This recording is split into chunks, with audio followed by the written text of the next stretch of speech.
Good evening, everyone. Welcome to the living room. Thank you for joining us, everyone in the room, and those of you joining us online for our annual holiday celebration.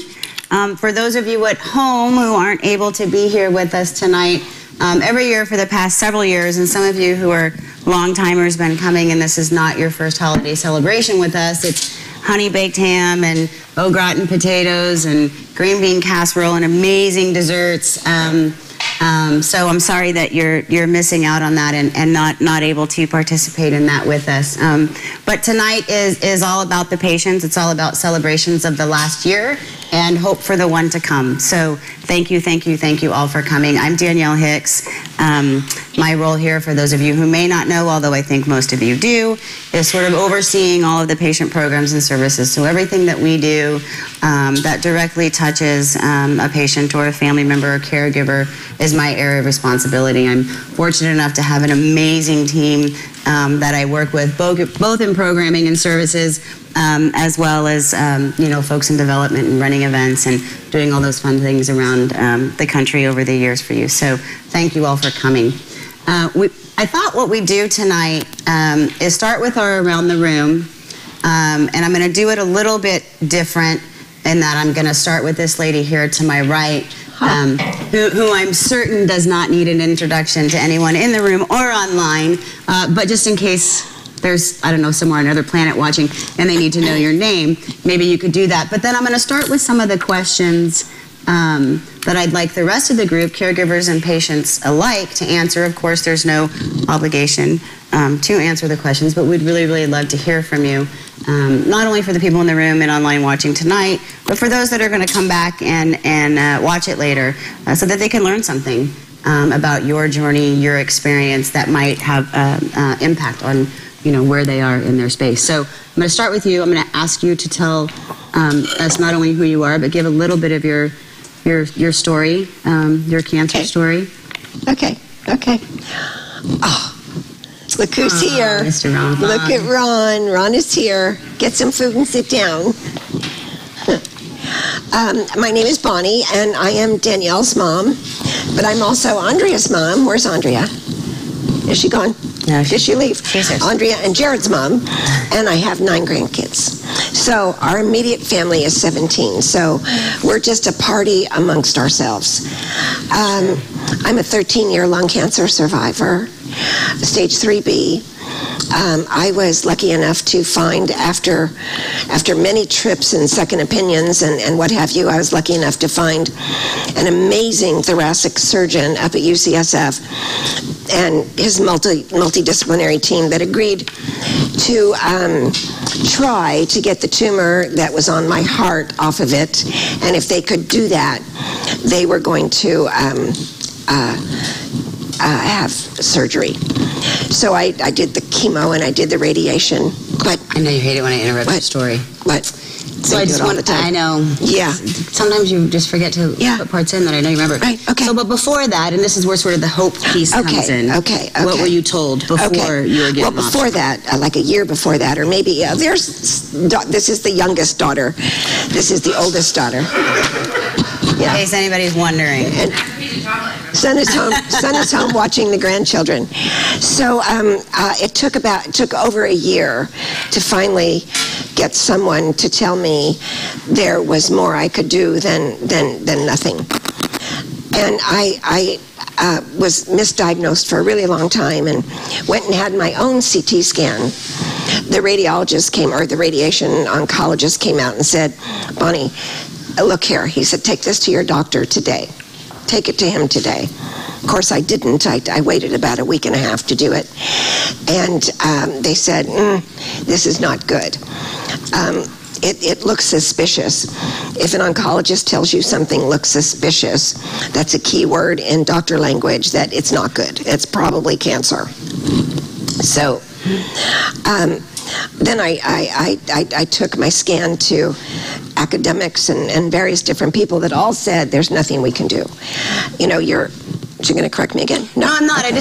I'm not. I think what might be helpful, because we do have caregivers in the room too, because I was one of those people in the room with her. Yes. So from my perspective, as all this was happening, and my sister could tell you the same, as well as my brother, and and my dad, Tony, over there, we were scared out of our minds, right? All of us.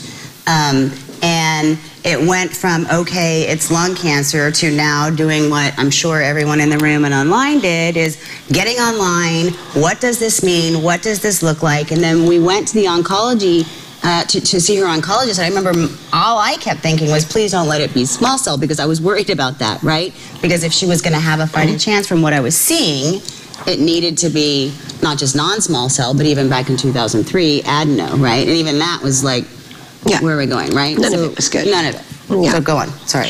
So, long story short, I finally found myself up at UCSF talking to an amazing thoracic surgeon, and he had his multidisciplinary team there, and he said, Bonnie, what do you want from me? And I said, I don't want to die because I did nothing.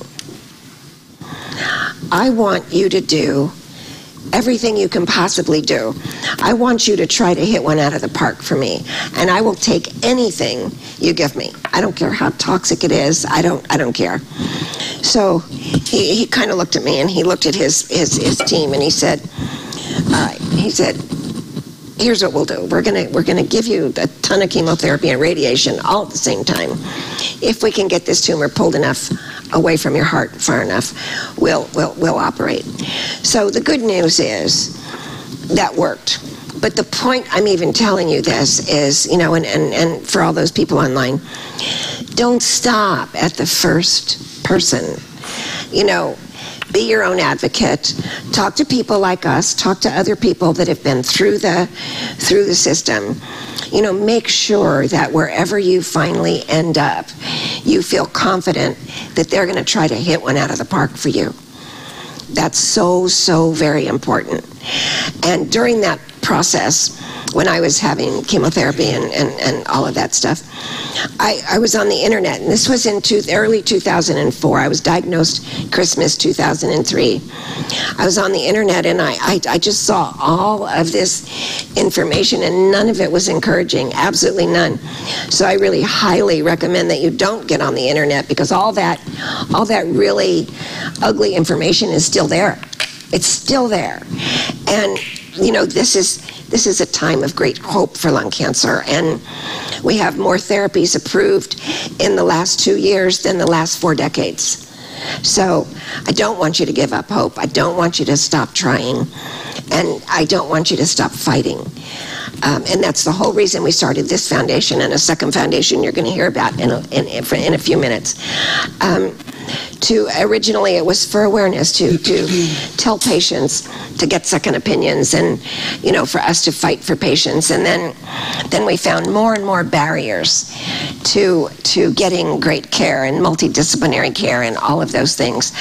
So the first foundation had matured and, you know, was doing great work, and we started a second foundation, totally committed to research for all of you. So that's it. Is it good enough? That's pretty good. Okay. It's pretty good. Don't you love how she asks me, though? She's trying to make sure. So there's a couple of questions on the page that I'm going to ask everybody around the room, and I'm going to start with you. Oh, okay. Okay. So the first question is, what is one thing that you learned this year? It doesn't even have to be about lung cancer. What's one thing you learned this year that you're happy you did? I learned this year, is it related to? Anything you want it to be related to. Anything I want to say. Okay, well, Of course. Family. Family is the most important, I didn't learn this year, I always knew this. Family is the most important thing in your you know, I've had patients say, don't call it a journey, because a journey is a vacation. You know, so I kind of choke on that word now, but in where you are today and living with lung cancer. But the other thing I learned just in the last year or two,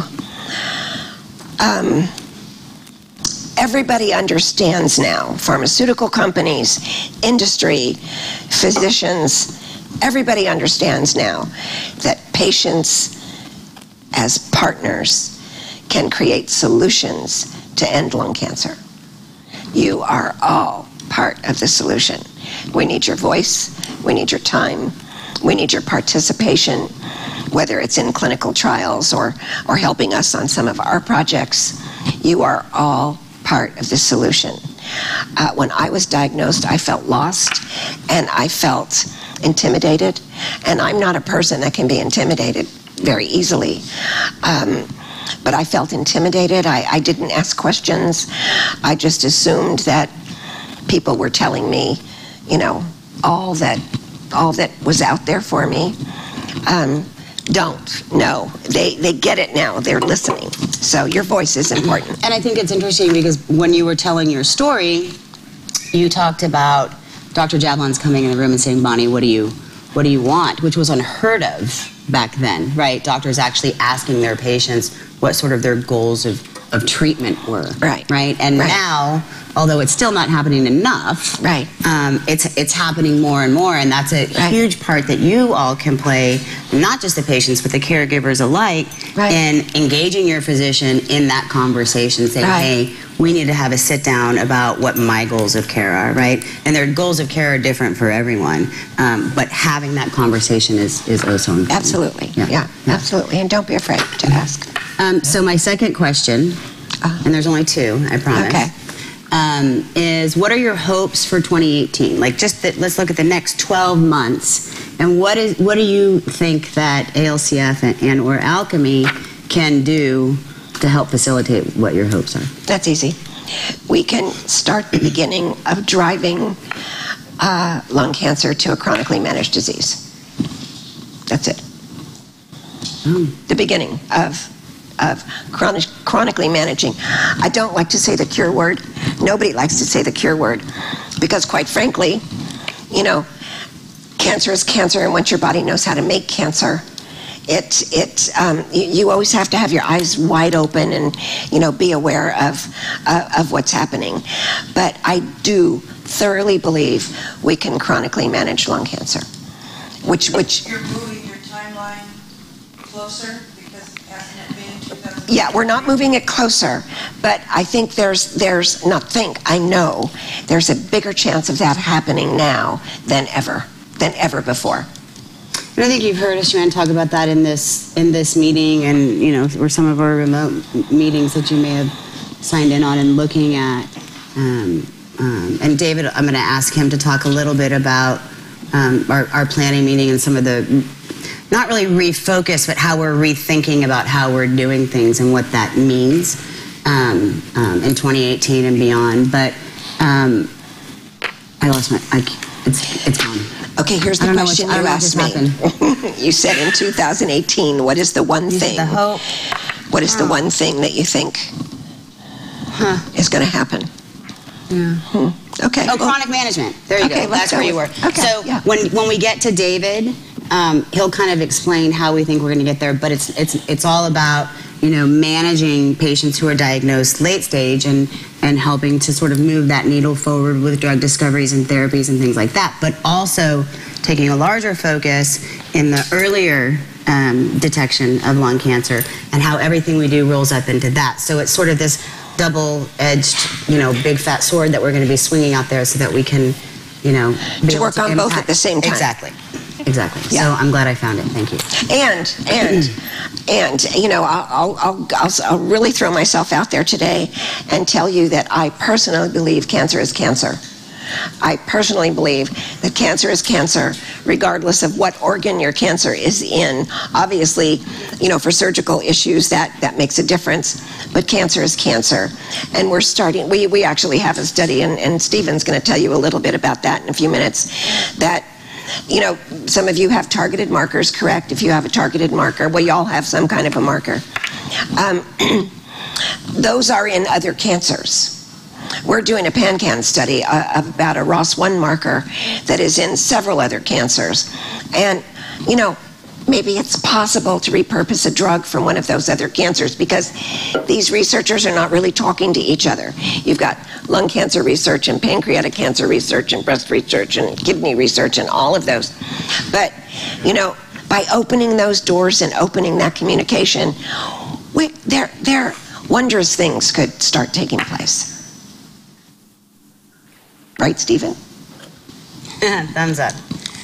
Okay, so with that, I'm going to go to the crowd and ask for a lovely volunteer. I always usually pick directly to my right or to my left, but I hate putting people on the spot because it always means nobody wants to sit in those chairs. Right. Right. Sally is, she's at home. Her heater, something happened to her heater, and she's stuck with the heater. Her furnace man, yeah. So hopefully she'll be here at some point, but that's where, yeah, it is like the pool boy. I mean, it's Sally, so. She's probably watching and going, right? Oh my God. Right, right. Yeah. So any volunteers? Anybody want to start? Okay. Thanks, Tina. And I'm going to ask you the same 2 questions. Okay. You're going to ask me those questions? Yeah. I'm going to have to think about it That's for a okay. while. I might have to get back to you later on that. My name is Tina. I was diagnosed in 2010, and I'm very happy to be sitting here in 2017, almost 2018. I was diagnosed with 3B, adenocarcinoma, non-small cell, and I tested positive for EGFR from right at the beginning. They were able to test a lymph node in my neck, so I didn't have to do a whole big biopsy kind of thing. But I tested positive for EGFR, and they said, this is a really good thing, and all you have to do is take a pill the rest of your life, and it would be a really easy thing. And I just thought, wow, this is really good. So I started doing that, and then I got another opinion, and we kind of changed our health coverage. And so I went to one other doctor, and he just goes, yeah, let's just stay on the Tarceva. And then the third doctor I went to said, I think that we can be a little more aggressive. And I said, I want aggressive. Just, yeah, like Bonnie, just give it to me. I can take it. And so he goes, okay, we're going to do aggressive chemo and radiation. And so I did that. And he said, and because we know that you respond to Tarceva, we know that, so that's in our back pocket always, so we can go back to that. So I did the treatment, and after the treatment, I had a clear scan, and I've had clear scans since. And that was in 2011 when I finished treatment. After my clear scan, though, he said, since we know you respond to Tarceva, let's just take it for a year or 2 and just kind of maintenance, insurance, or whatever, preventative. And I go, okay, so after a year, he says, well, things are good, clear scans, why don't we just continue another year? And then it was another year and another year, and 6 years later on Tarceva, I'm here and happy to be here. Awesome. And I did do the blood DNA study, and Foundation One or Foundation Medicine, are they the same? Yes. They tested my blood and they found no mutations. Which, does that mean no cancer? I don't know. So it's interesting, right, that they didn't even find EGFR. No. Yeah. Well, because you were treated, and originally it was the EGFR mutation that was driving your cancer. Right. And the treatment knocked that out. So when you progress, there's usually another mutation driving your cancer. It could be something. But no mutation is awesome. But then the research study at Stanford, they did find, and he said it was a much more sensitive test than Foundation uses, and they did find this. They described it as the smallest detectable expression of EGFR, so it was consistent with my initial diagnosis. Yeah. Okay. But smallest detectable. So he said, so we don't know what that means. Yeah. We don't really know. Yeah. It could be nothing, but my scan was clean, so that's. And through this study, Tina, aren't they also looking, because you're continuing to go back, Yes. right? So Yes. they're studying to see. Aren't you in a if they're- trial now? Yes. Aren't you? Yeah. Well, the yeah. They blood, take yeah. my blood each time. And to look for the potential for progression. Yes. Before they, see it on a It's CT a- scan yeah. for the T790. It's right? so exciting, Yeah. potentially, I guess, it's kind of like reality now, but potentially they could pick up cancer way before it even forms a tumor. Right. So it'd be early detection, which is like Right. amazing. Yeah. Yeah. How do you treat that, though? You don't know Well, what it is? they can find it, but they can't treat it because they don't know where to treat it or where to target it because it hasn't shown Well, up. in then the they can CT start scan. looking, though. But what they Yeah. do is put you into early detection and CTs and follow up. So if it does pop up, they can zap it right out of there. Yep. Yeah. It's all good. So I'm going to ask the questions. You certainly don't have to answer, but just to refresh your memory. So something you learned in 2017 that you'd like to share with anybody? Everybody, actually, not anybody. I still have a lot to learn. I'm still learning. I don't know. I can't really say one thing. Learning that you I have just a lot keep to learn. evolving and trying to carry on and be a good person. And grandbabies are awesome. Yes, Yes. grandbabies are amazing. I love And how about next year? Any hopes? Well, I was thinking after my last clean scan, I was thinking about your 2023? Mhm. You're chronically managed. It's going to be before that. Oh, I think Nice. all these drugs that are coming out and Okay, yeah. We like that. We like I don't know, hearing I don't know that. who's That's clapping. awesome. but I always really can. feel that. I mean, like next year, I think there's Yeah. it's really getting there. It really is. I mean, we're just seeing it in the last 2 years here. Yeah. A lot. So, yeah. Thanks, Yeah, Jim. All good. awesome. Okay. Mr. Rick, you don't want to say? You can go this way. Dave.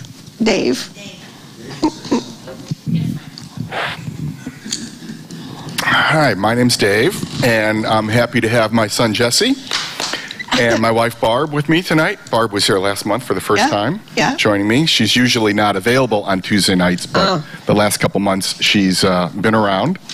She's been dating. Yes, so thank you guys for joining. Jesse and his wife are moving up to Portland in about 3 weeks, so we're going to lose them. So this will be the first and last time you see him, at least for a while, who knows. So anyway, I was diagnosed, you say you're a 13-year survivor. I'm a 9-month survivor. Awesome. Or do we call ourselves thrivers? Right, that's right. Even though I'm That's not right. a Kaiser patient. Yeah. Anyway, so when I was diagnosed, the shock, of course, was so similar, like you talked about. Yeah. And I can still see Barb's face when she walked in the door that night. And I had to tell her what was going on because she was not with me when I got the phone call that said, you have lung cancer. Anyway, I have adenocarcinoma, stage 4, and they found 3 in the lungs and chest and a lymph node, etc. And then there were 6 lesions in the brain, which then had SRS. So I was tested, and my information came back to be EGFR as well. And so I'm on Tarceva since my diagnosis back in March. And it seems to be working. The rash is in full bloom. Yeah. Yes, it's doing its thing. And as my oncologist likes to say, go rash. Right. So, right, if the rash is working, then hopefully the drug is working. So, anyway, I think last month I had told you that I had a seizure, what they call a focal seizure, where I could not speak for about 5 minutes, which was very strange feeling. I got this aura, as they talk about in the world of seizures. I had this feeling that came over me. I was alone. I had just gotten in my car, and I started to try to talk to myself, and I couldn't get any words out. It was complete gobbledygook. And, of course, you start to panic a little bit, and no one's around. But everything else about me was fine. So I got out of the car, I went to the neighbors, and, et cetera, et cetera. I wound up at ER. A neighbor was home and took me to ER, and within a few minutes, I was able to talk in words and then sentences, and 3 hours later, Barbara and I were having lunch somewhere near Sequoia Hospital. So it did not last that long, but they did tell me not to drive for a while until they get this whole thing figured out. Well, the good news is, a couple weeks ago, they gave me, quote, back my keys. So I'm back to driving, which is always a good thing, you know. But all the Lyft drivers around Belmont are really sad. Okay. Dave's not a regular anymore. I was a really good customer for about 6 weeks. Yeah. Anyway, to your questions, I think what I was surprised about the most, or what I learned the most in 2017 this year, was how many people are living with cancer. We have a pretty widespread group of friends and family that we have told our story to, and the number of people who have come back and shared their stories with us has been shocking.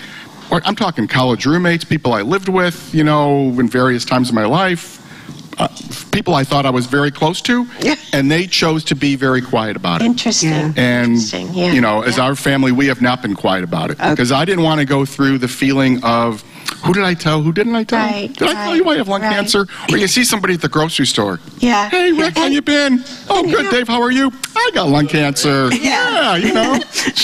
So I didn't want that to happen. It happens enough with the people you marginally know that you only see every, you know, 6 months or something. And isolation is not a good thing. Isolation is not a good thing. And so you get the initial shock of a couple hundred people who mirror that shock back to you, which is kind of overwhelming emotionally, you know, when close friends and family hear about you having lung cancer and they see this.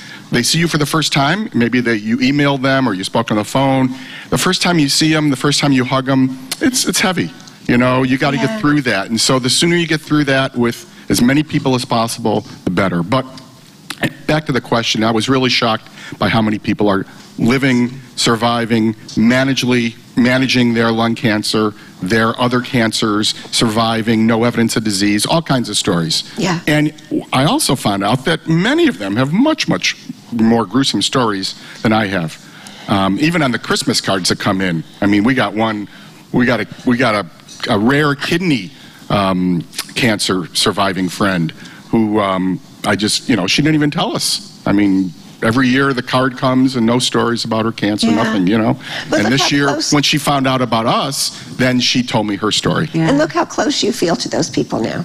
Oh, absolutely. Isn't that interesting? Yeah. And she was shocked. Then I called her up. I got her card and I called her. And I don't think we've talked on the phone to them in a number of years. Yeah. And, you know, we talked for an hour. Yeah, that's you know, which is great. Yeah. So have you found, Dave, or heard comments from these folks who you didn't know about saying, like this sense of relief that now they felt like they had somebody to talk to about it? Well, in some ways, yes. But as we all know in this room, you know, lung cancer has the toughest, you know, reality, if you will, has the least availability to survive in the past, and hopefully in the past. And most of these people did not have lung cancer. They had other types.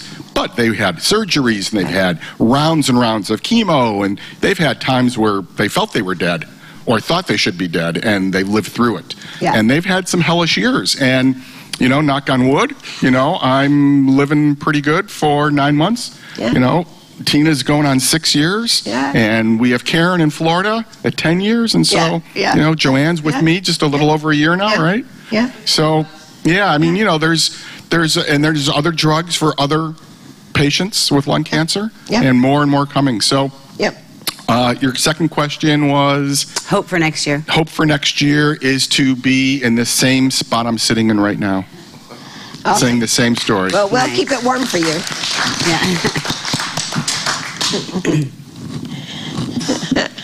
My name is Fred Palmer. I was diagnosed with stage 3 lung cancer in October of 2013.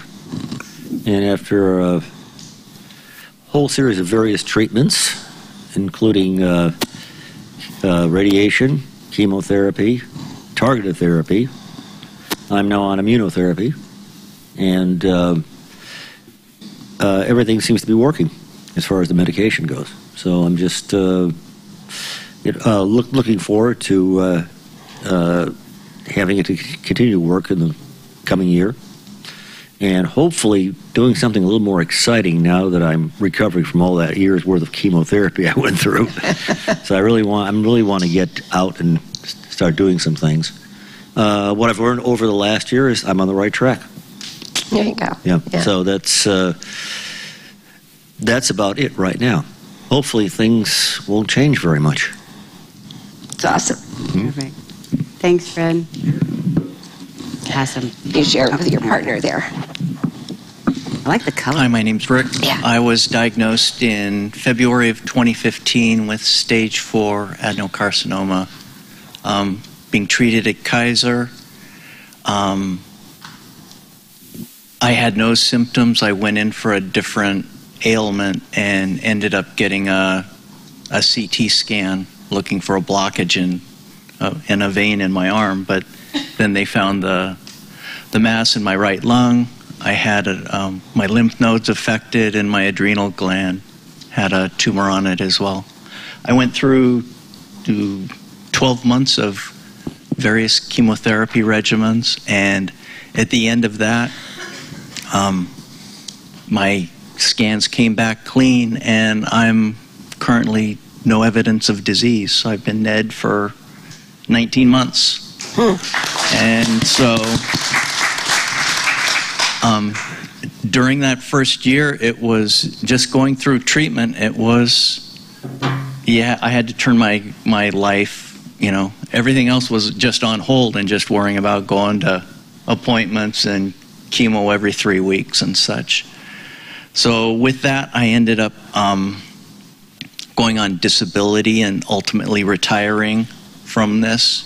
So what I've learned in 2017 is that I can live in remission, and there is life after after being treated, and just being able to fill my days now. I can do what I want when I want, and I'm doing a lot of volunteer work, which I didn't have the opportunity before. I'm able to sit on the front porch, read a book with the dog on the front lawn, and life is good. So I feel very blessed that I can be at this point. Looking forward to 2018, I want to be able to continue this. I know the numbers are pretty grim that they publish for stage 4, and it's going to be 3 years in February for my diagnosis. So I just hope they keep finding new drugs and new regimens that will be available to all of us, even us without any of the EGFR mutations, because I had none of those. So looking forward to 2018. So Rick, remind me, you had no mutations. What was your therapy? I had carboplatin and Alimta, and then Alimta only. Maintenance. And then one of my my adrenal gland stopped responding to the Alimta only, and they were, since my lung and lymph nodes were under control, they were able to do surgery on the adrenal gland.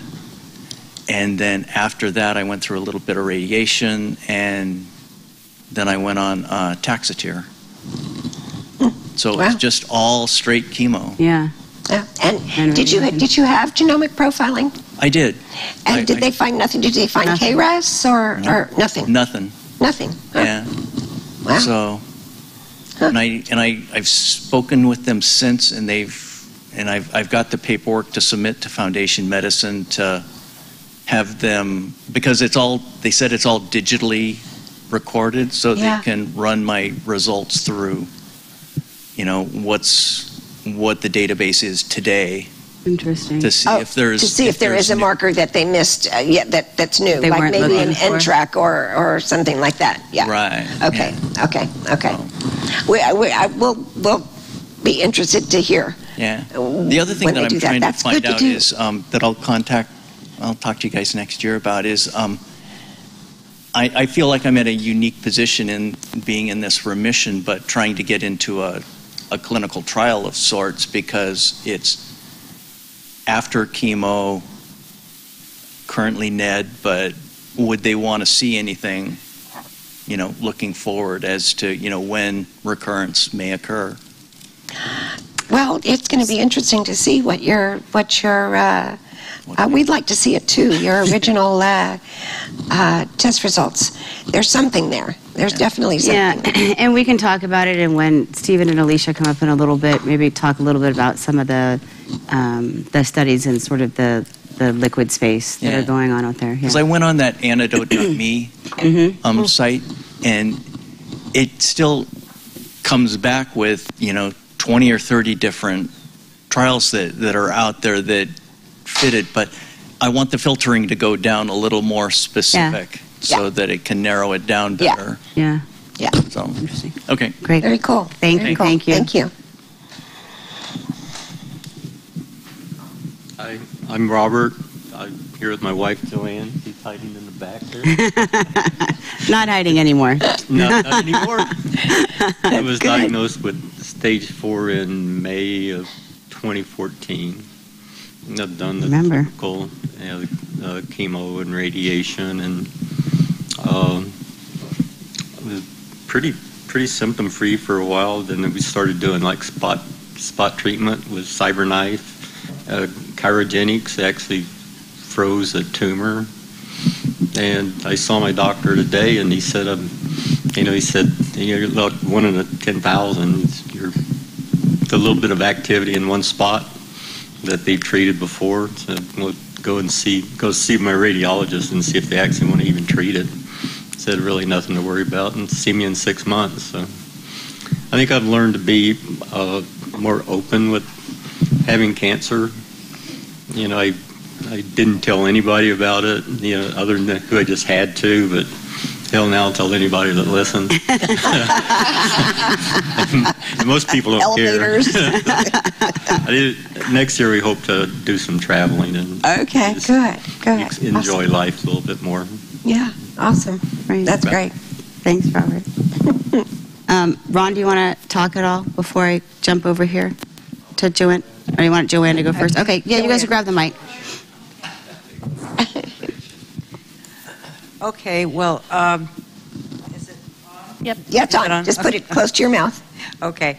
I was diagnosed in September 2016. So as Dave said, I'm a 15-monther. I am also among what seems to be a majority who was diagnosed at stage 4 because of at least a year-long series of misdiagnoses. And I always make a point of that, hoping that somebody's listening somewhere who will start to pay attention to lung issues before you've been coughing for a year. But in fact, the article you just sent us about, what was her name? It starts with a B. Anyway, she was even coughing up blood during that, and it still took over a year for her to get the right diagnosis. Yeah. Anyway, when my diagnosis... Do you know why that is? Because physicians say, do you smoke? And if you say no, then they stop looking. Well, I even said yes, and then how long did you stop? 30 years ago. That's even worse. So, anyway, that's water under the bridge. My primary physician was very sorry and in tears, but she's no longer my primary physician. Good.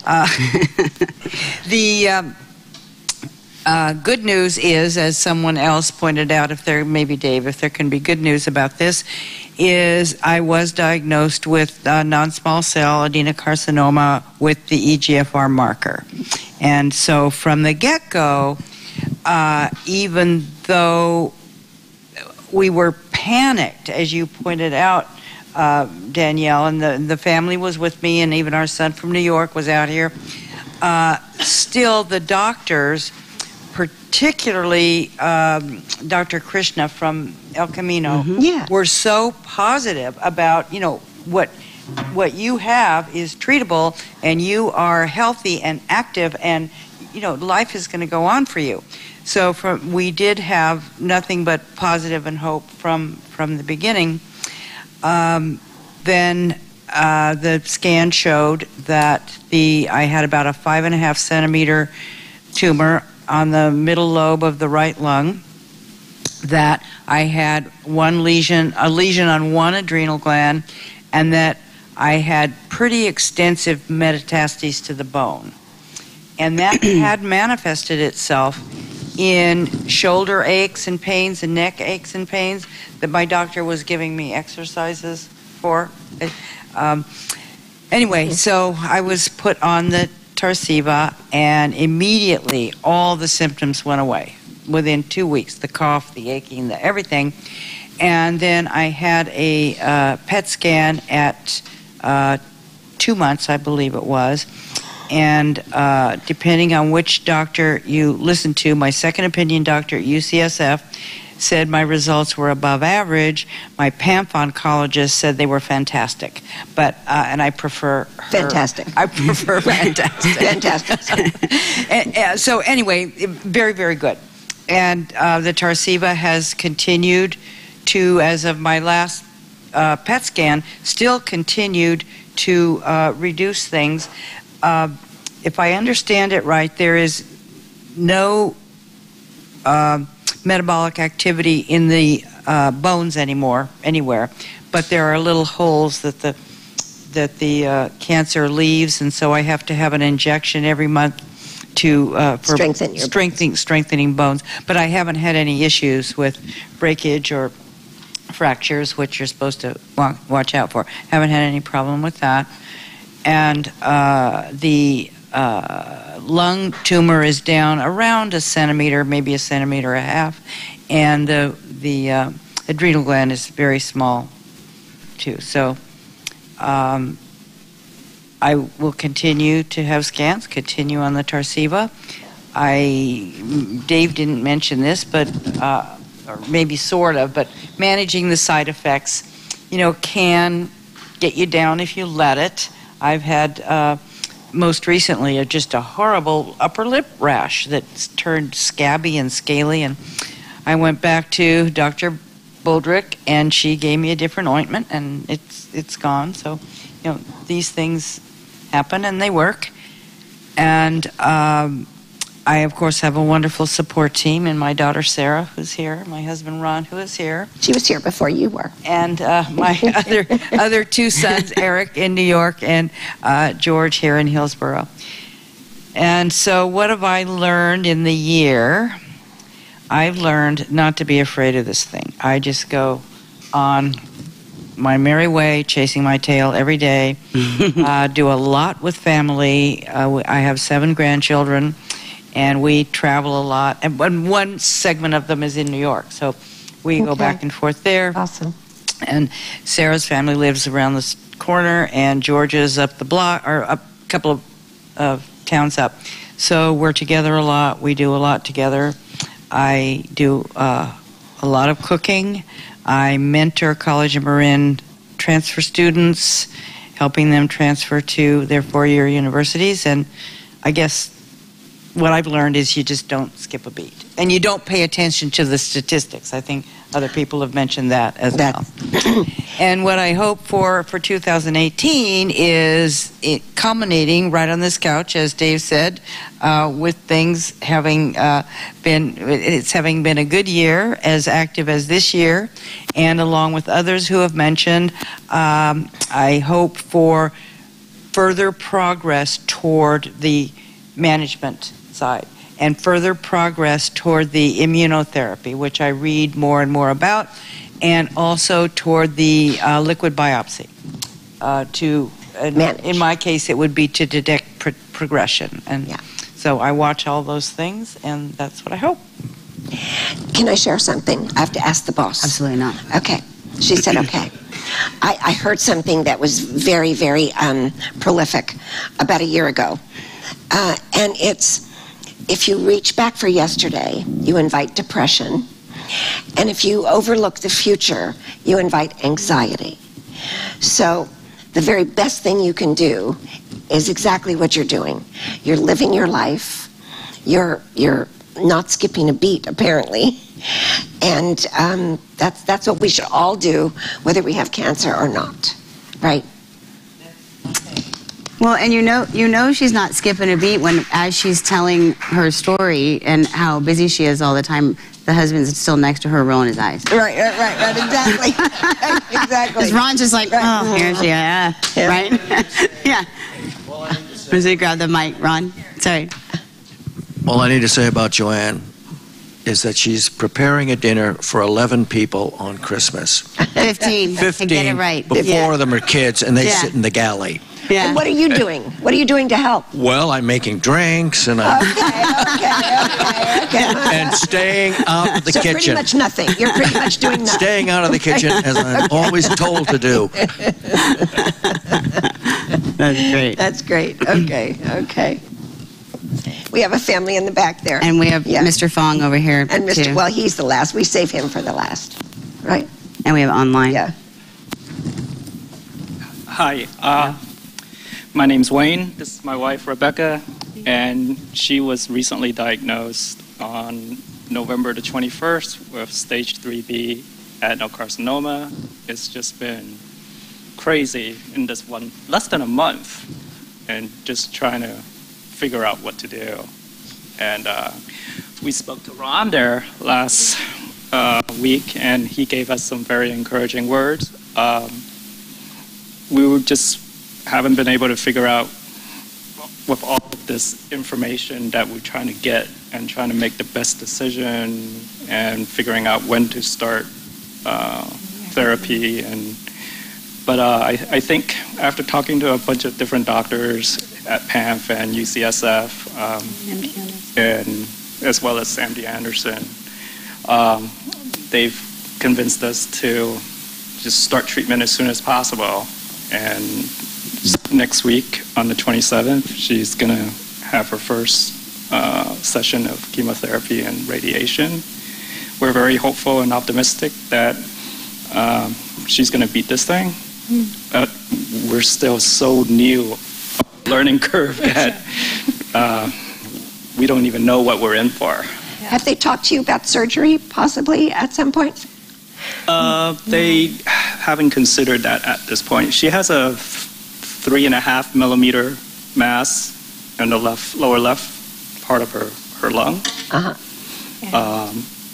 But because it has spread to the other parts of her body, I think they want to do the chemotherapy first. Where has it spread? To her 3 lymph nodes. Well, that's the ones that they biopsied. All the ones they biopsied had cancer. Okay. Yeah, so, you know, we're trying to do the best we can and getting the information, but I think it seems to make sense to just get things started and to just... Absolutely. And figure out what to do next. Yeah, okay. Yeah. And I know there's been some back and forth, and that's what we're here for, to help answer those questions, hear what your doctors have to say, help facilitate second opinions. I'm not sure who you saw at UCSF, but we can talk about all of that. We saw Dr. McCoach at UCSF, and she absolutely loves her. Yeah. Okay. Do you know Dr. McCoach? McCoach? No, did they... McCoach. Carolyn McCoach? Oh. Yeah, Steven's nodding his head that he knows who she is. Okay, yeah. And they did they sent the biopsy off for genetic testing or molecular testing. Yes, she tested negative for the big 4. Okay. And we're waiting for the other ones to come in, which apparently seems to be more helpful down the road as opposed to right now. Did they send your tissue outside, or did they do it internally? I think it was shipped out. Yeah. Okay. Yeah. Okay. And, We'll chat later. Thank you. Thank you, everybody. Okay. Yeah, you're welcome. Thanks for coming. Nice to You look hear our fabulous. story. You look absolutely fabulous. Thanks for coming. Okay. So, I don't know if anybody else in the back wants to talk. I've got work people back there. Does everybody know Ron Fong? Who doesn't know He's Ron? family. Ron is family. Everybody's family. Everybody's family. I came tonight because I heard there was free food. Yeah, exactly. It's always free food. And friendship. Yes. Yes. So my wife Joan had stage 4 adenocarcinoma. She was an EGFR mutant. She never watched X-Men. She was a mutant. 45 months of treatment and 15 lines of therapy. And so it's been an interesting year. I think some of the things I discovered were that the lung cancer community is vast. And there are many different organizations out there doing the good fight. This is one of the best ones. And so if you're coming for advice here, this is good. I learned that there's a lot of people we don't talk about because we don't talk about lung cancer. We don't talk about cancer. It's just one of those things you're ashamed of somehow. But we don't need to be. And I think I also learned that there's a lot of guys who are widows. We don't talk about widows. We talk about widowers. Yeah. But it's been interesting. I also learned something I want to pass on. If you have a credit card, and you and your spouse have a credit card, and you go like, oh, this is really cool, your credit card. Turns out only one person of you two owned that credit card. And when you tell the credit card company, oh, she died, all your cards are canceled. Oh. Without notice or warning or anything. It's just like, too bad. Well, Ron, if you're the guy, that's the way it should be. That's right. Yeah. And all that debt is her debt, not mine. Right? So make sure you get a credit card where you're the primary as well. Yeah, we've done a lot of different lung cancer events as well as conferences, and there's a lot of people out there doing this good fight. For 2018, what I'm hoping for is in 2018, the 5-year NCNN statistics will say lung cancer survival rate for 5 years is looking pretty darn good, because in the last 5 years we've had an amazing amount of people jump onto these new targeted therapies, and that's going to change, bend that survival curve, I hope, like we can't believe, so we can get to a chronic disease. Thanks, Ron. I'm going to ask David to take the mic just real quick. I don't know if you were in here when I said about what I was going to ask you to do. I have no idea what you're going to ask. Okay. So one of the things I wanted to talk about, and I think Joanne had brought it up, and a couple of things have come up about chronic management. So I just said that you would say a few words about a lot of the planning we've done for 2018 and beyond, and what that looks like, and how we're absolutely not shifting our focus of that, but we're shifting the way we think about it, with the still staying here, you know, with the development of drugs for the later stage patients and moving towards chronic management there, but some plans in the early detection space and how that all kind of melds together. Okay, happy to do so. Thanks. Before I do that, I just would like to thank all of you for being here, obviously, and for all of your support for the year. It's a pleasure to see all of you month after month. Raising my hand, continue to want to see you month after month, and certainly welcome to our new guests. We're sorry to make your acquaintance because of this reason, but we're glad you're here to get the support and learn from these other amazing people, so welcome. In terms of my own personal story, really quickly, I've recently had an experience that reminded me how important things like this are and being educated are. My second oldest brother was just diagnosed with kidney cancer. He's, I got to think how old he is, 52 years old. Diagnosed because he was in a motorcycle accident, going very, very fast without a helmet, with lots of injuries, but when they did a scan, turned out he had kidney cancer, just like my father had. And so the good news, it was caught early. He's going to have his kidney removed and should make a full recovery, but having to be on that patient side of it again after dealing with my father, going through it, it reminded me of all the challenges you face, not just the diagnosis, but the insurance and the aftercare and coordinating care and everything else that comes with it. And so, you know, your stories are certainly inspiring to me and how well you've all coped. And I will certainly point out to my brother that while this is for lung cancer, I'd love for him to listen and hear from all of you how you can continue to go on and be strong and learn and grow from this. So just a great reminder for me and my family about the importance of our work and the things that we do, and certainly the way you guys share your stories and how important that is. So thank you again for that. To your question, Danielle, our organization really has always been focused on chronically managed disease, and we've had kind of our pillars of work around research and advocacy, awareness, the things that you've heard us talk about regularly. And as we've been going through our strategic planning process, we wanted to start rethinking a little bit about how we approach our work and really redefine kind of the pillars. And so to get the process started, we reached out to our network of experts, our key opinion leaders and others connected to us, and just said, as you look forward to the future, what do you think are the most effective things we could concentrate on as it relates to chronically managed? And they came back pretty quickly with 3 key areas, all defined slightly differently in how they described it, but certainly pointing to very specific areas. And one was early detection. And early detection covers a lot of different things.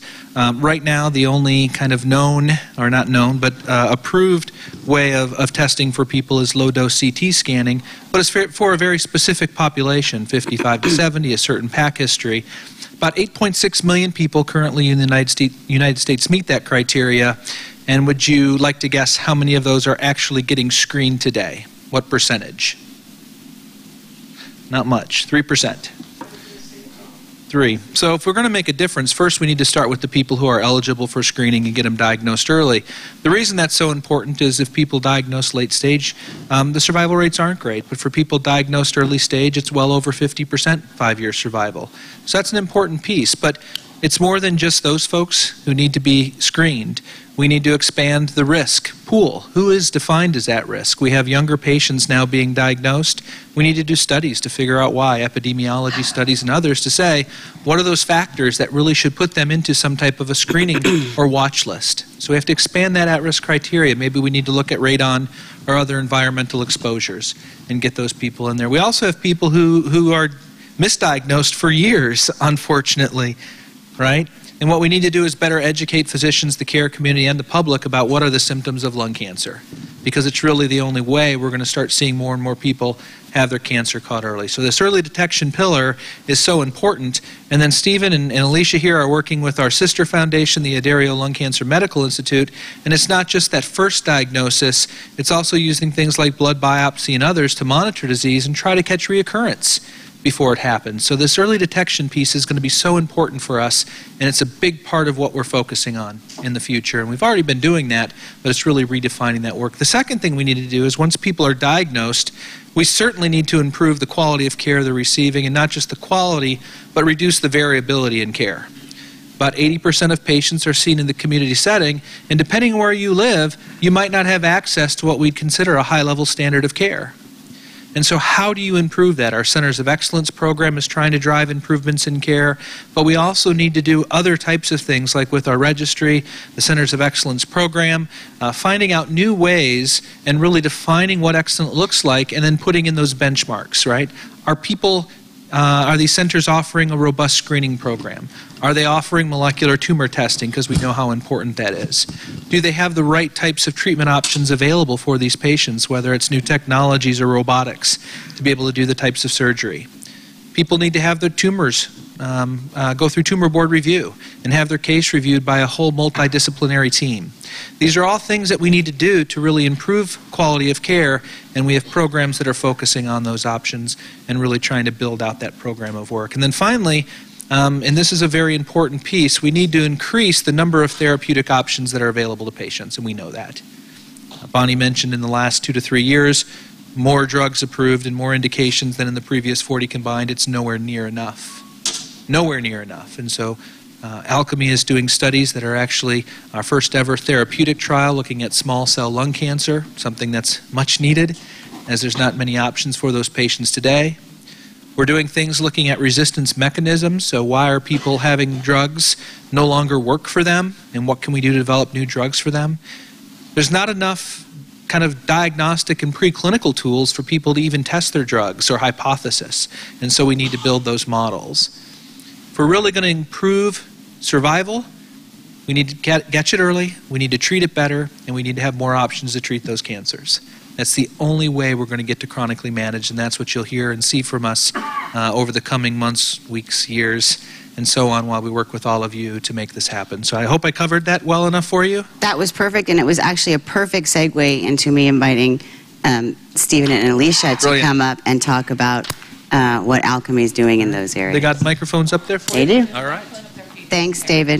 And I didn't, I made the mistake of not asking David for the new folks in the room, anybody online, anybody that's going to come back and watch this, to introduce himself as who he is.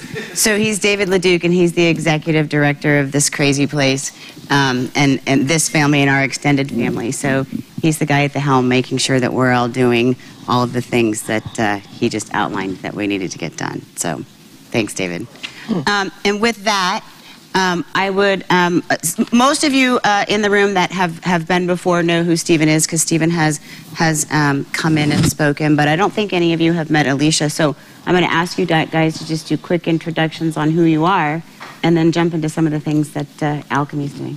As Danielle said, many of you have already heard from me, so I'll be brief. I'm the president, I have the honor of serving as the president of Alchemy, the Adair Lung Cancer Medical Institute. And you've also heard me say before that Bonnie is nothing but an overachiever and founded two rather innovative organizations. And we're proud, as David just summarized, to lay out a framework for how we're going to get to that chronically managed land point.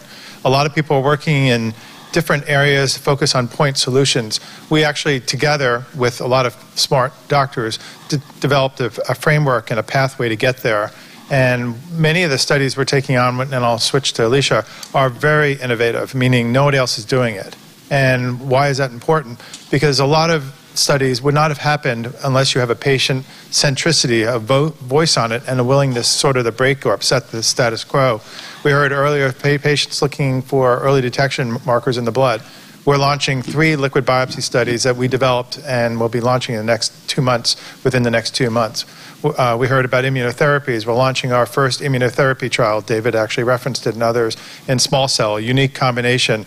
And it's less that it's small cell than it's a fact that it's a combination that would have probably or perhaps not have happened without our intervention.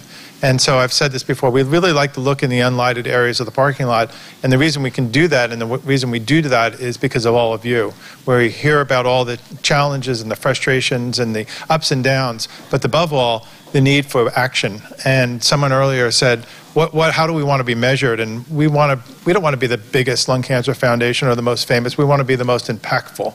And every day, every month I come to these meetings, I say, this is why we're working so hard and dealing with, no offense to any attorneys in the room, dealing with attorneys and arguing over ends or ors and buts, when the reality is all we're doing is wasting time.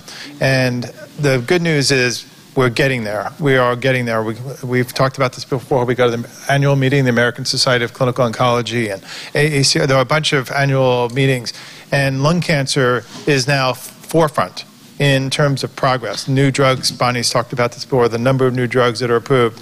And what we're trying to do, to David's last point, was to really focus all our efforts, both organizations, to achieve that goal, chronically managed. And whether we take a slices of the pie approach, looking at EGFR or ROS1 or whatever it is, but there are many cancers, as we heard before, that do not have a molecular driver. So what's going on in that space? And so whether we're looking at liquid biopsies or creating new animal models for drug development or new drug trials, or understanding the epidemiology of young lung study, which is building on the genomics of young lung study, all of it has one ultimate focus, which is to better understand the disease and with very smart people, very smart companies, develop these products and get them to you as quickly as possible, so that there are so many arrows in the quiver.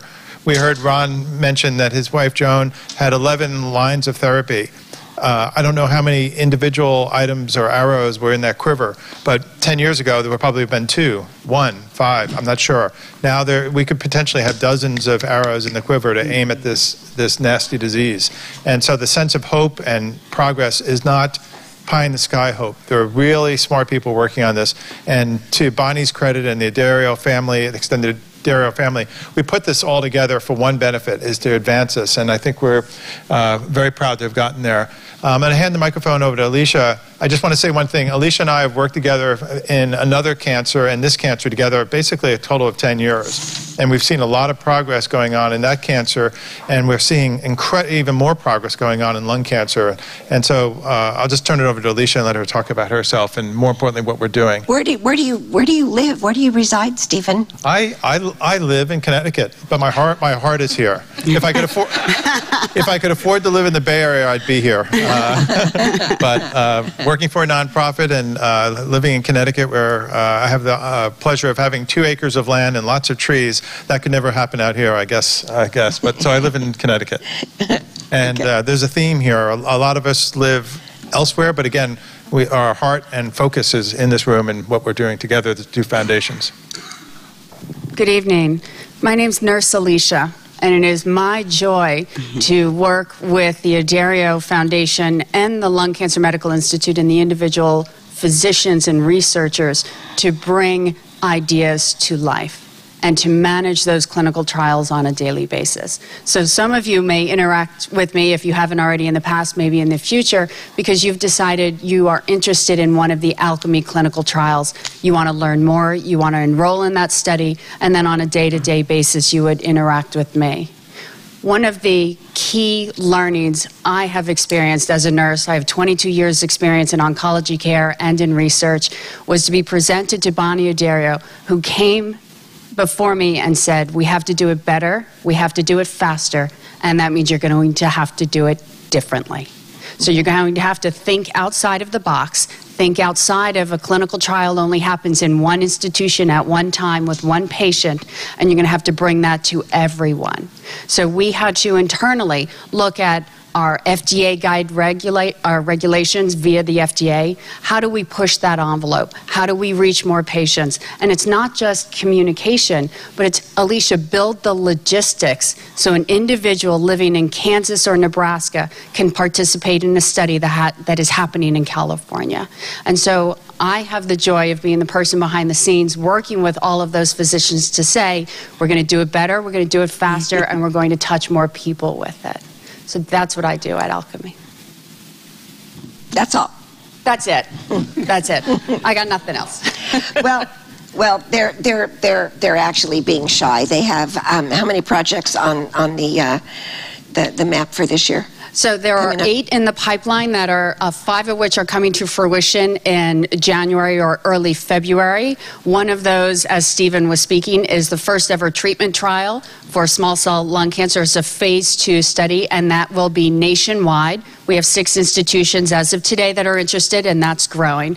We have 4 other studies that are in the realm of liquid biopsy studies, early stage and later stage, and some of those studies will be available across the country as well. And then we have a collaboration with a really interesting group of individuals, Ross Wonders, in which internationally we are going to be able to collect tumor tissue and build PDX mouse models for research purposes. So that's really exciting because not only were we able to influence care research here in the US, but also on day one in England, Israel, and Canada. So to be able to bring the international flavor, because this is an international organization. So our studies have to think outside of the US borders. And it's a pan-can study across tumor types. It is, and we were talking about this earlier. 22 years in oncology care, it's really interesting to understand that cancer, when it was first discovered in humans, we would say the human body had cancer. And then we moved on to organ-specific cancer, breast, lung, kidney cancer. And now with the advent of molecular testing and the identification of rearrangements and mutations, we're now talking about individuals that are EGFR positive, ROS1, T790. So we're now thinking, and you as patient populations are now thinking, it's not lung cancer, that's where it is, but I have an EGFR mutation or I have a ROS1. And individuals across multiple diseases are saying, hey, I have ROS1, let's do something. Let's band together and let's drive research in ROS1, this mutation. That's tremendous. That's a tremendous, in 22 years of my care in oncology, to see that transition. So to look forward 5 years, where are we going to be in 5 years? Right. And someone over here said it, that it's going to happen a lot earlier than 2023. We're going to meet your goal of a chronically managed disease before 2023. And I have to say, I sat there and said, oh, amen. Yeah, we are absolutely going to reach that because I know how hard we're working. And it's not just us. I mean, it's the entire community that's working in this direction. I think one of the things Alicia said that and this is not about, this is going back to something you said earlier about, or Alicia said it about mom saying better, faster, whatever. Yes, and more all people. of it. So I think what might be important for people to understand is sort of why Alchemy and why Alchemy can do that. Like where are these types of studies usually done, and how is it different the way that Alchemy is doing it? So up on the wall is a great collage put together that spells out hope. And as part of that, if you look in the top of the right part of the H, is no more silos. This is the reason Alchemy was created back in 2008.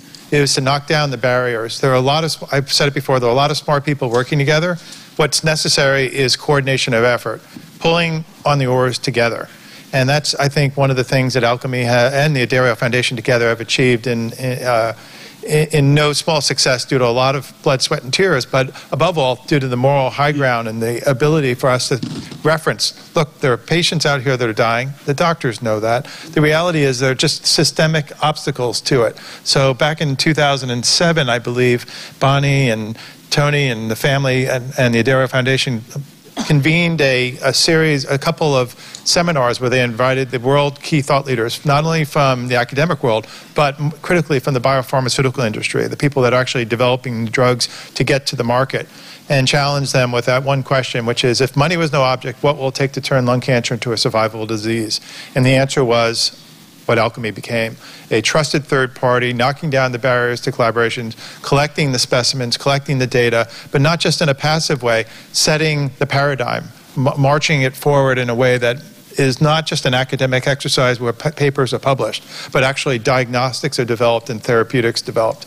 And what's sort of unique about Alchemy is we don't do grants. Alchemy's funding, we get funding support from the Addario Foundation, which is essential, but the dollars that are raised are generated to drive our own studies that are designed internally and function in a way that probably would not have happened on its own. So I think the shorter answer is it's to knock down those barriers, to build the bridges among the islands of research. A lot of smart people out there, Alicia said it and others, we're not going to cure cancer, the people sitting in this room. We're making it easier for the smart people around the world to work together. And to that end, we are relentlessly focused on speed. I joke that I didn't have gray hair when I started here, and dealing with what we're doing. But what I love about coming to this meeting is it reminds me why we do this. And you hear this from doctors and above all, scientists from the pharmaceutical industry. They love to meet with patients because after a while, you can lose sight of why you're doing what you're doing until you come to these meetings and hear the personal stories and the milestones that we're all going to achieve together. This is what puts the wind in our sails, every day. And I just know that, as Alicia said, what Bonnie says, faster, better, smarter. And that's really what we're trying to do together. Not trying to do, we are doing it. We are doing it. Were you going to ask a different question than that, or did I? No, I wasn't going to ask a different question. I just wanted to say that, one of the things we're involved in is working with pharmaceutical companies, helping them redesign their clinical trials. To create a clinical trial that's not going to have results for 5 years absolutely makes no sense to us. So we're helping them, ratchet that down and helping them accrue the trials so they don't have to put 2 years into the clinical trials to actually accrue enough patients to get started. That's not fast enough for us. We need these trials to start and move quickly. And we're doing our own trials. It's like, okay, you can't do it, we'll do it. Yeah, and I think one of the challenges historically always with industry-run trials or even investigator-run trials is all these regulatory things, right, where what they can and cannot say to the patient, how they can or cannot reach out to the patient. Well, ALCF is not bound by those same sort of regulatory things. We're already talking to you guys, right? So letting you know these things are coming, when we know that they're coming, makes it that much easier to accrue these trials and get them off the ground way faster than 2 or 3 years that it would take to accrue, an industry-run trial. Well, keep in mind, the number one barrier to bringing new drugs and new lab tests to market is not the lack of innovation or science. It is the participation of patients in clinical trials. The only way to participate is, one, if you know about it, and number two, if you have access to it. So a lot of what we do here at Alchemy is build programs, clinical trials that have that national or international reach, allow you to participate even though you don't have to go to a specific center to do so.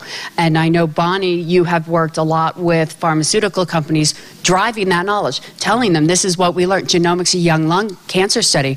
absolutely incredible, pivotal. We worked with an institution that had never thought about, let's consent patients online. Let's go out and tell the community this is available to you, but how do we have that relationship with you as a patient and participating in a clinical trial? How do we have informed consent? How do we go out and get your blood and your tissue while you're out in the community?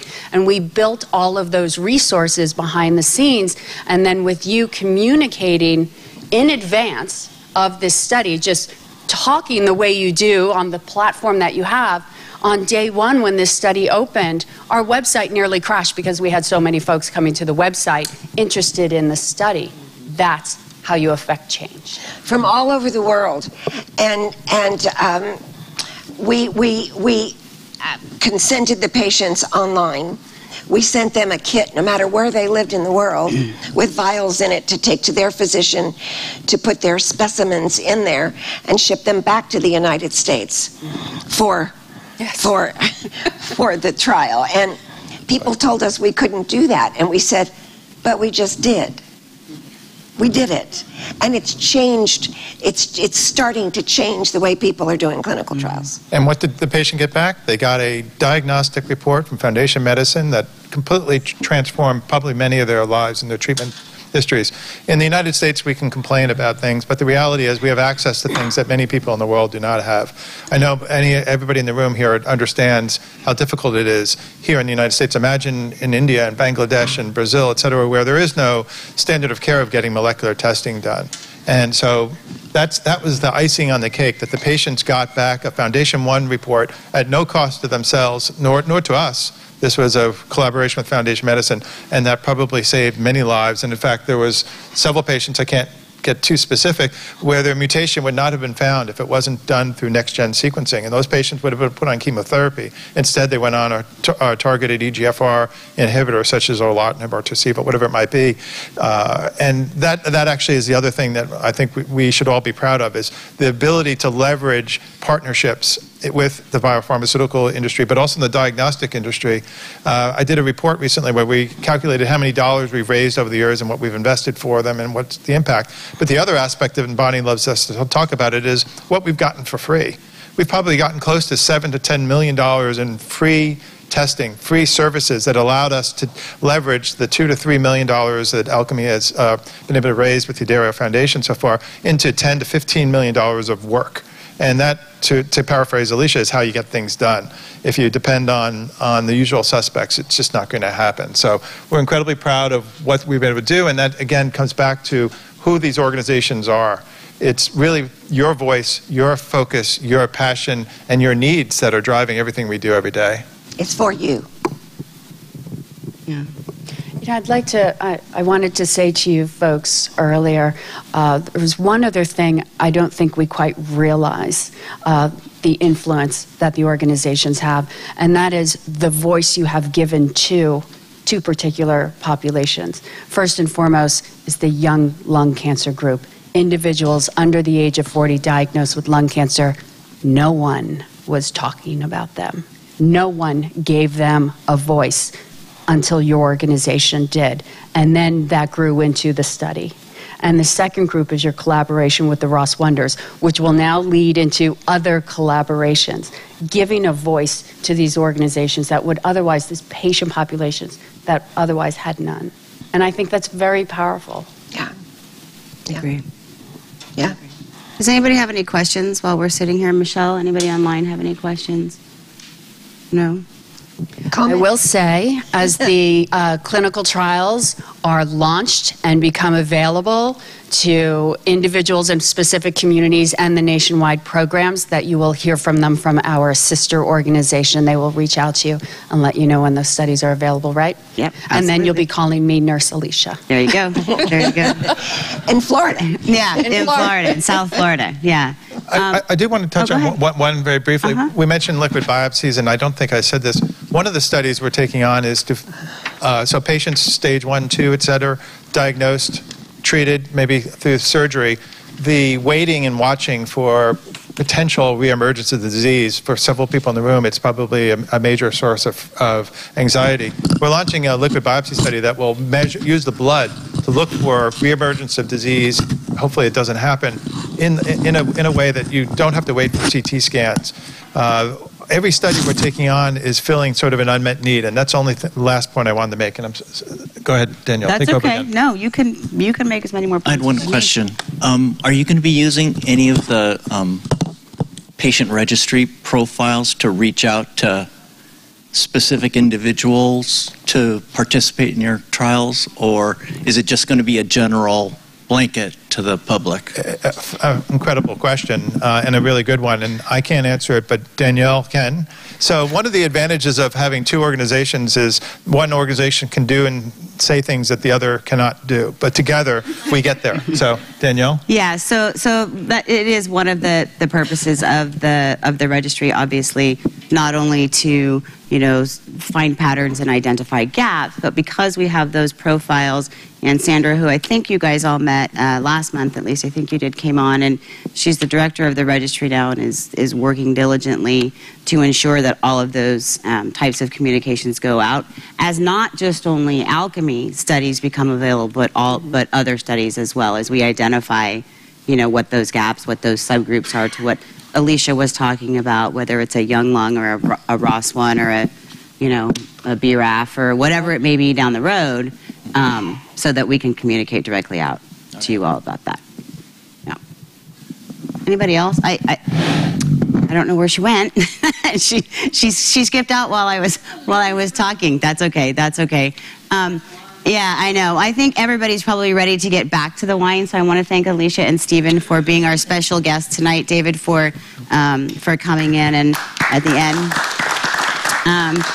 I, of course, want to give all of my thank yous to our generous supporters, Estelis. Oh, hand up. You have a question. Oh, I'm sorry. Sorry, before I go into thank yous. All right, it's on. So, before you got all through your commercial here at the end, I just want to say thank you, especially thinking about this family back here who's here for the first time, trying to remember what that first month was like. And was really words I won't say on TV. But I think that when Robert said something, was it Robert that said something about, now I'll tell everybody whether they want to hear about it or not, that I have lung cancer. I think that, I think about looking to the future, and all this research is great, but the truth is there's a lot of resources and help now for people that don't know about it. Yep. And I think Wayne mentioned something about finding out from Ron. I don't know how that happened, but many of you know me as the dog park lady, because I found out about this foundation the day after Dave was diagnosed from somebody at the dog park. And it's the sad thing is that this organization can help so many people that don't know it's here. Yeah. And there are other support groups, and I got to tell you, I am not a support group kind of person, okay? I am not into sort of like the cancer group hug thing. It's just not for me. But the difference is here is that this is an organization that gets stuff done. And you guys should know that this is a place that really is real help. There's really smart people here. They really have connections. They will tell you where to go and what to do in a good way. And I think that that's really, this isn't like other support groups. I mean, within 24 hours, you start telling people you got cancer, and they start giving you all kinds of recommendations. Everybody knows somebody or whatever, and well-meaning family members sent us 5 cancer cookbooks, and it was like, it's just not going to do it. But you know what? This organization really does. So the words on the wall are really important here, but for all of us, I also think that Robert's point is true, is that we all need to say, either I have lung cancer, or my husband has lung cancer, or my dad has lung cancer, and the first thing people will say is, are they a smoker? And whatever the answer to that question is, it doesn't matter, but move beyond that and make sure that everybody knows, because everybody tell one and everybody tell two, and sort of get the word out there that there are resources and there are help now for a lot of the people that have it. I just kind of... That was a way better commercial. That's a PSA. Than I was about to give. I want to thank you for that, because I think it is so important. And one of the things that I hope we provide, particularly to the patients who are new to this sort of space and trying to figure out their way and what this all looks like, is through all of your stories, hope that you can get past this initial sort of shock, and that there is, you know, life to be had after the diagnosis. And that's one of the things that's so amazing about all of you continuing to come here and share your stories, because whether it's a new person in the room or a new person online or a new person that's going to come back and watch later, it makes them feel less alone. And I can't tell you how many patients we've talked to who have not had the benefit of this, you know, meeting or some of the services that we provide, and that's always the first thing they say. It's such a lonely feeling, right? So thank you all, and welcome, of course. And yes, sorry. You know, because you are just like my favorite person right now. Hello. And you've been so quiet. Look, who knew? It's not Dave anymore, it's you. Yeah. There are two reasons we started this foundation umpteen years ago. One was because I had a lot of time, you know, getting all of that treatment and the Barca Lounger time and whatever, and I was on the internet and discovered all of this stuff, and it just kept talking about smoking, and then I thought, oh my God, there's a stigma about this. And then I saw the most amazing, you know, keep looking, keep, you know, researching, because I had a lot of idle time. And then I don't even know how I happened upon this, but there was a quote by Robert Kennedy, and he was talking about the immigrant farmers and Cesar Chavez, and how and the injustice about the immigrant farmers, and you know how they were being treated and all. And he said, if you're passionate about an injustice, then do something about it. That is the reason I'm in this chair today, because it's wrong. You don't pick and choose one cancer over another. And I want to leave you with, you know, if people ask you if you smoke, tell them, well, you know what? I'm not sure why you're asking me that question, but let me give you some statistics. In the New England Journal of Medicine, it has an article that says it's about smoking-related diseases. Number one is, anybody have a guess? Heart. Number two, vascular. Number three, 31 cancers associated with tobacco products. And then we go on to COPD, and then we go on to emphysema, and then we go on to, you know, multiple different things. But who cares? You know, I thought we lived in a country that cared about all of our people. I do. I think you all do. You know, that's wrong. I think we're starting to be able to pull away from this. But all that being said, just be proud. Just stick your chest out and say, I have lung cancer. And if they say you smoke, did you smoke? And just say, well, why are you even asking me that question? That's ridiculous. I don't even know, why are you asking? And engage them. Engage them in a conversation and get them on the team. Get them on our team. Get them on the team Cure Lung Cancer. And understand, I think, that people ask that question particularly if they are never smokers, because it gives them a sense of security to think that you have to get it to smoke, right? That they're free and clear if they never smoked. And I don't care why they ask it. They just need to stop asking. I know. You know, I was trying to just like, hey, suck it, AC. I'm sick of it. I was trying to bring it down a couple levels. Okay. Anybody else? Any comments or questions before I finish up?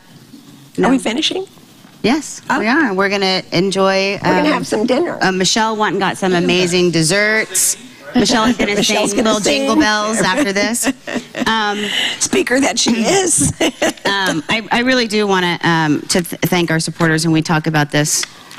We couldn't do it without them. I mean, we couldn't. We couldn't bring this to you, bring this crew in, and do it online if it weren't for them. Oh, and I will tell you, and I'm not sure if any of you have gotten to sign into any of the remote living rooms that we've had around the country in 2017, but they've been so insanely successful that we've decided to add a couple more for 2018, which I'm insanely excited about, but terrified about at the same time, because it's traveling to do this is a lot of work, but we're going to get it done. So if you haven't checked out any of the remote ones, do. It really is. it's very cool to be in a spot where these patients we talk to on the phone, but they can't come participate here, and then we bring it to their neighborhood, and they're able to be a part of it like you all are here. So I encourage all of you to check them out and to sign in from remotely here, so you can kind of see what it's like on the other end in the well, let's ask you this well. question. How many of you are aware that we're doing remote living rooms? Have any of you dialed into them? Okay, we did one with Roy Herbst at Yale. I did, but it was the DC one, and it was the wrong time. Oh, because it was during the LCA summit. Yes. Okay. Oh, you dialed in at the wrong time. So we should have been clear about that, right? Maybe we weren't. So we'll be. The time difference. We promise to try to fix our typos in our communications about them next year. Yeah, Eastern. Anyway, they've been great, and I wanted you guys all to know that if you hadn't signed in, to do it, because it is interesting to kind of be on the other end of it. Yeah. So with that being said, thank you to our supporters: Astellas, Bristol Myers Squibb, Celgene, Genentech, Lilly, Merck, Novartis, Tesaro, and the Yahoo Employee Foundation. Peninsula Television, who comes out here every month, brings all of their equipment from their studios less than a half a mile away. This isn't easy. Yeah, it's not. It's a ton of work. You should see the back room when you come up to get a bite. Look in that room and see what it looks like. They have been absolutely amazing. I highly recommend them if any of you need any sort of camera support or TV time to go and talk to Bridget, because they do a great job. And then, of course, they play it on Channel 26, local cable here, every month, over and over. So can we tell them what happened to us at Miramar when we were having dinner there? I think we've told them before, but sure. Okay. No, go ahead. No, go ahead. We were there at Miramar in Half Moon Bay for dinner, and Danielle and I were waiting at the bar having a cocktail, waiting for everybody else to join us. And a lady came up to us and said, "Are you the cancer ladies on Channel 26? And we said, yes. She's like, I'm buying you a drink. Can we buy you a drink? And we said, absolutely. Yes, we can. Yeah. You're the cancer ladies. You're the cancer ladies. Yeah, we get that a lot. On television. I've gotten it at the grocery store. Right. Yeah. You're the cancer lady. Yeah. But anyways, Peninsula TV has been an amazing partner, so thank you to them. I want to give a huge shout out to Kim. Is she gone? Kim. She's hiding. So most of you know Kim. She's the lovely lady in front, and she put a lot of thought and effort into getting the honey baked ham and the twice baked or au gratin potatoes and the green beans and all of this stuff for you. And Michelle, of course, went out and got all of the desserts. And Michelle, as you baked them? No. Yeah. No. I was like, I didn't think so. Yeah. There she is. So here's Kim. So a huge thank you to Kim and Michelle for the extra special tonight for this holiday. Yeah. Of course, all of the ALCF and Alchemy staff. You guys are amazing, and I couldn't be more proud to work with each and every one of you. And for most importantly, to the patients, to you guys. I've said it before, and I'll say it a million times over, for coming here, sharing your stories, and continuing to bring hope and inspiration to people around the world. So thank you all. Have a good night.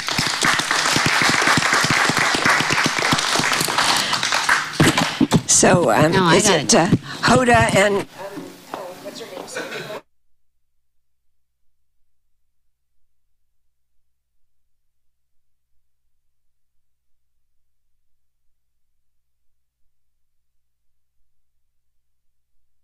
For Furnace.